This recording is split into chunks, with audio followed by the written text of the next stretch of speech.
sit on his knee. I was like, what? I was like, what do you mean sit on his knee? And he was just sitting there like that. Like, yes, of course you can sit on my knee.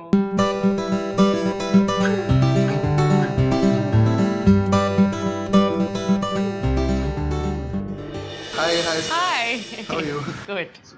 How's it been 2015? It's been a roller coaster ride. It's, I think, 2016. Well, the end of 2015 was when Goddesses came out.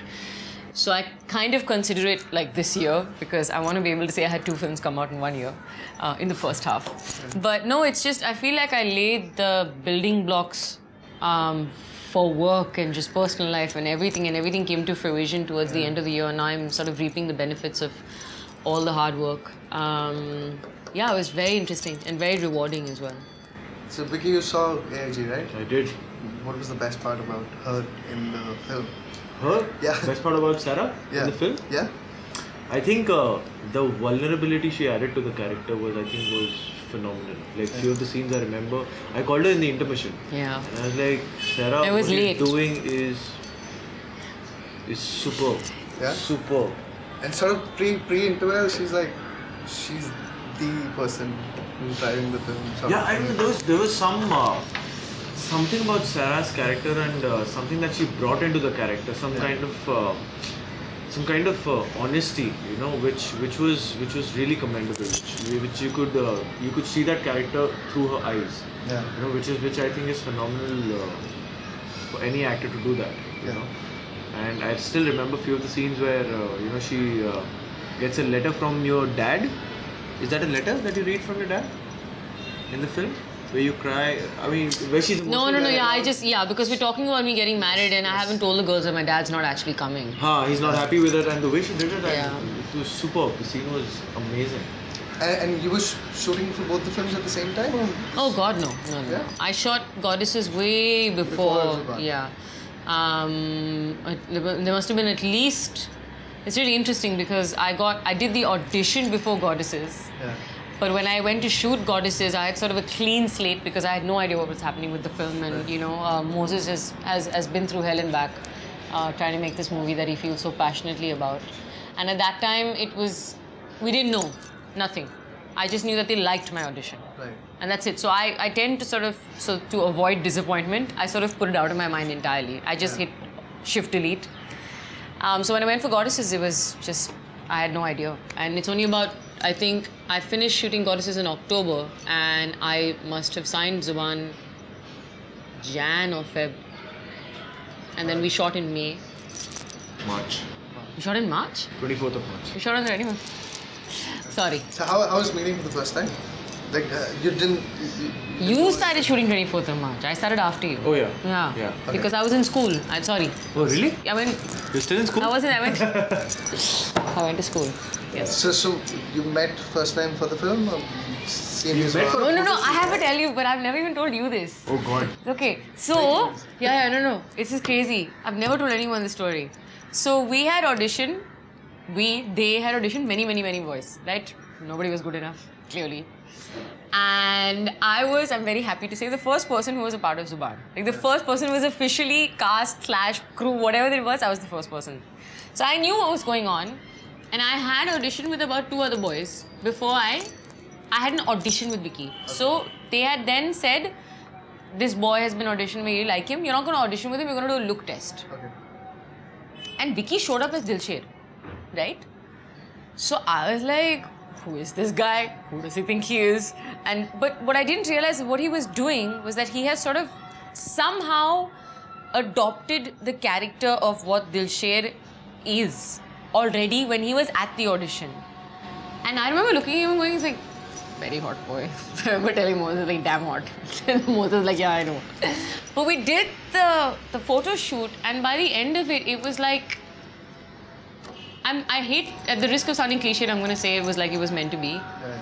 Because it was just, I was convinced, I hadn't even done an audition with him. And I remember telling Moses, I was like, this is your boy. Like, and we hadn't done a scene. I just knew. Wow. Well, that's very sweet of you. Yes, I knew. So how about you? What was your first experience? So it was that photo shoot, and I was waiting because I had to do all that Sardar look and everything. So they had to take some solo shots also. And then there was this buzz that SJD is coming, SJD is coming, SJD is coming. I was like, wow, that supermodel SJD, that actress SJD is coming, you know. And so I was kind of nervous also. You know, it was the first time I was meeting her. So, and it was my first film as a lead. So I was kind of anxious. But when I met her, what I loved about her was she was really down to earth, which I don't know why I wasn't expecting from a supermodel. I don't know, but maybe that's the world I was coming from, because I wasn't like, you know, Of course. yeah. So, but she was really amazing in terms of sharing her journey with me. You know, in our first meeting, she was really open, like an open book, and very transparent. And that's how she is, you know. And I think that's what clicked between us to portray Dilsher and Ameera in the film also. You know? And so yeah, that was it, and it was really good. Like the photo shoot with both of us together. It was really nice because I was kind of shy, by the way. Really? Yeah, because you I was came kind out in looking like this hatta khatta Punjabi, and I was just like, oh my god, he's so hot. I was a bit And then Moses said, sit on his knee. I was like, what? I was like, what do you mean sit on his knee? I don't even know him properly. And I just sit on I his was knee. trying to act cool. And he was just sitting there like that. Like, yes, of course, you can sit on my knee. Oh, I had no idea. I had no idea, because he's being so overtly cool about it that I was being even more shy, and then it clearly worked. So Because that photo shoot was actually my first ever photo shoot in my life, and she, being Sarah Jane Dias, it was her millionth photo shoot, of course, you know. And she was so smooth in that photo shoot, and I was so stiff. I was like, okay, and I was actually. but that learning worked from her. because Dilsher I know. is kind of stiff I know. when he's around Ameera. Yeah, I mean, So, well, there you Whatever go. helps, yeah. Just saying it on purpose. AIG is pretty much how you are in general, like as a person, as an individual. No. No. For Zuban is pretty closer to what you are than the Masaan. only common thing between Dilsher and me is that we both belong to Punjab. Yeah, Our roots are from Punjab. yeah. But otherwise, there's a huge difference. Tell me about it. In terms of, I am very much connected to music. Okay. I don't have knowledge about music. I'm not a musician, but I am extremely connected to music. Like, music is a very important part of my daily life, of my being. You know, I have to, like, whether I'm happy, I'm sad, excited, nervous, whatever, music is my reference point. You know, in terms of characters also that I pick up, I always attach my character to a song or to a kind of a tune. That I listen to that tune, and then, like, for example, Masaan, there was this documentary that I saw called Children of Fire, and which what I did was I took out the audio format of that video, and it had all Ram Naam Satya Hai and fire burning and everything. I tried to listen to it every night and try to sleep over it, because I wanted to be so used to with that whole atmosphere, you know, the audio of it. So that's how deep I'm connected to music. Right. To play a character of Dilsher, you know, who's running away from music, who hates music, who's got a phobia of music, which was something very different from who I am, you know. So understanding that was a bit of a challenge, actually quite a big challenge.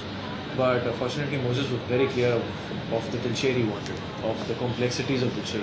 And sitting with him, discussing Dilsher with him really gave me a good insight about Dilsher. You know? So that was the difference between Vicky and Dilsher. How is prepping for a Punjabi sort of that's not what you play, you know, you don't play an out and out Punjabi person, but being in I that, played dress up for him. But being in that environment and Being in that garb, it was very interesting for me because I've never really dressed up like that I don't think for any of my films. Right. Quintessentially traditional in its sense. It was, of course, Aki did a phenomenal job of making it seem modern at the same time with colors and various other pieces. I mean, I remember, where were we? Delhi or In Punjab.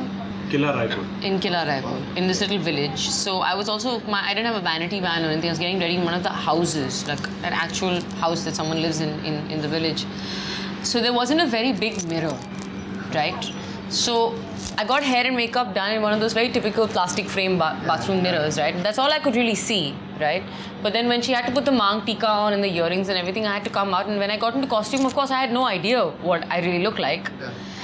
And it's only when I opened the doors and, you know, it was really, our production was really small and lovely, right? Yeah. So we had like makeup going on here, there was production, and then there was people eating food, everything. So I opened the door and everyone was there and they're like, oh. I was like, what? They're like, you look so nice. I was like, yeah, there was just like, who is this person? I like, okay. Good, that was good. Hi, Sarah. So, and I mean, even when you see the playback on the monitor, it's still, and I don't actually like watching myself when I'm done doing a take, because I get overtly critical. That happens when you're modeling? I'd rather not. I never, ever, unless someone says you should see this because I want you to change this, even if it's in a photograph, or you know, I feel like there's something I can do, I don't usually look at it. So 99.9% of the time, I will not look. And I also trust the person that I'm working with. Yeah. So anyway, so I didn't really look at the monitor that much. Okay. So when I saw the film and I saw myself just as this traditional Punjabi girl, I was guffawed. I was like, I don't even know who that is. Who is that? Who is that? I don't know who that person is. Yeah. But it's quite an amazing thing to be able to pull off both those extremes in one film. Yeah. And to be given that opportunity. And to pull it off confidently, thanks to, you know, your amazing styling team and the director and just the general vision of everyone involved. It was amazing. I didn't think I could, but, you know, I did.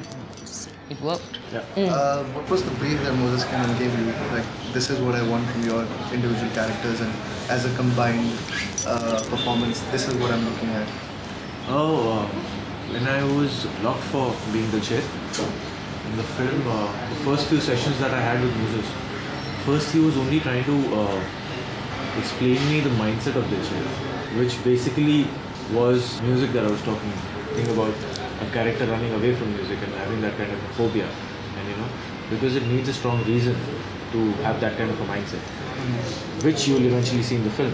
There were two aspects. First was thinking, okay, it's a huge deal here. How can there be a person who's running away from music? And on the other hand, I was feeling, okay, there's no big deal about it because it's just music which is not there in his life. But then, so that connect I couldn't feel, you know, so what's the whole conflict in his mind, you know? But then dhire we came to that point where, you know, I started understanding reading sessions, and, you know, I started spending time with Moses, you know, and so that was our first few steps to get that character. And then came in the stuttering part, that Dilsher stutters. Then for stuttering, we used to go to Dr. Ajit in Pune. Right. So he was a speech therapist. So we used to sit through his sessions where I used to meet the patients, and who were like 20 to 25-year-olds, you know, who were very insecure about having a person in the room who's just there to observe them, you know. And so I had to be friends with them, and, you know, एक दोस्ती सा बनाना था. And उसके बाद में, like, with them I came to know about the technicalities of stuttering. Right. Because stuttering, it's not random. Right. Stuttering, आप कुछ specific sounds पे ही stutter करते हैं. Yeah. You know, it could be a P or a H or a M, you know, it's like that. So, और बहुत चीज़ें होती like proper nouns. Proper nouns are very difficult for them. Like Sarah. Yeah. So Sarah, I can't call her or refer to her by any other name. And if I stutter on the sound of S, in that anticipation of me taking out a name with an S in it, will always make me stutter. I'll always end up saying Sarah, you know. And so, like Saturday, I can always say the day after Friday, you know. But Sarah, I can't say anything else. Of course. So all these technicalities, and, you know, if you're having a phone call, you'll always stutter less because you don't have that pressure that somebody is looking at you while you're talking. You know, all these technicalities really helped me incorporate these things in Dilsher. Then about the Punjabi accent, there was a slight difference, you know, which we wanted to implement. I mean, I don't know how much of it is actually registered when people watch the film, but the thing is that I'm a Punjabi, born and brought up in Bombay. So कई बार मेरे दोस्त बोलते हैं यार तेरी हिंदी में ना वो पता लगता है कि तू पंजाबी है, you know, तो वो हिंदी में पंजाबी accent आती है. But this guy Dilsher, is born and brought up in a gaon in Punjab, Indian Punjab, Gurdaspur. So he's always spoken in Punjabi, Yeah. you know. And now he's stepped out of his paint for the first time and he's come to Delhi, Yeah. you know, this big metro city, and he's working with big people and you know a big life.